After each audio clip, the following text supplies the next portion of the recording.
All right, Yohan. He said he wrote his speech like at 1 in the morning, so we'll see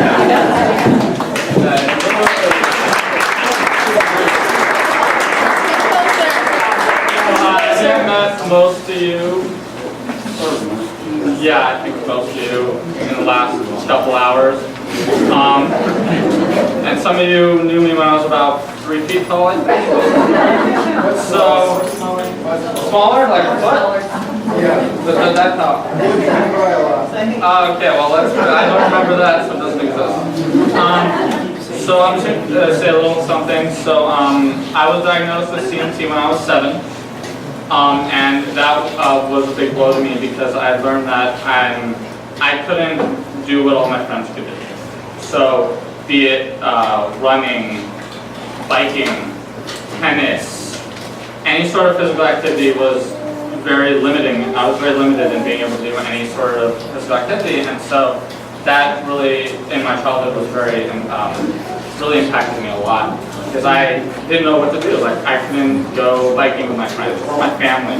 I couldn't play tennis. I couldn't do, a lot of my friends play basketball. Couldn't do that. And on top of not even being able to do all that, I had muscle cramps weekly. I had nerve pain in my feet. And I was always tired, fatigued, very serious fatigue. Like I had no energy to do almost anything. And for example, biking, that so many people here obviously enjoy, as this event can say. I had almost no hope of ever being able to bike because when I was young, let's say back when I was about 1 to 4 feet high, where most people know me from, I used to ride with my dad. He would have an alley cat, which was this little thing that was attached to the back of his bike. He'd pull me around for like 3 hours. We'd go around. But when I got a little older, 6 or 7 or 8, I tried to bike myself, and all I remember is falling, being on the ground, scraping up my elbows, my knees, my face, hands, anything. And that really, I didn't learn to bike until this summer. Just this summer I started biking again. Thankfully I haven't fallen yet, so I haven't faced the ground, hasn't impacted just yet, but I bike twice a week now at school. It's not easy, wobbling around if I'm going to hit someone, but I've avoided most obstacles, few close calls. So far so good. But the important thing is I learned ways to work around the limitations that CMT gave me. So instead of, let's say, running or biking, well, not anymore, but now, in the past, I learned to do archery. Or instead of tennis, I learned scuba dive. I found things that didn't require me to run, jump around crazily.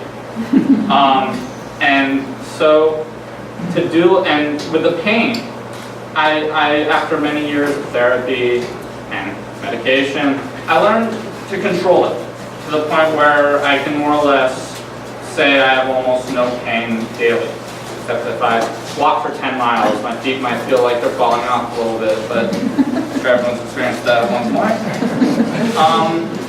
And this would not have been possible without the unwavering support of my family, and especially my family, my mother, my father, and as you all know, my uncle and aunt, who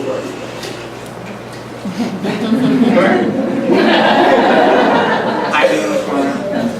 Without my family and with this event, my uncle and my aunt and my family has really shown me how much they care, how much they are willing to dedicate their time and their effort to me. And it's really hard for me to express how much that means to me. And all this is really amazing. And I can't thank you enough for everything you've done.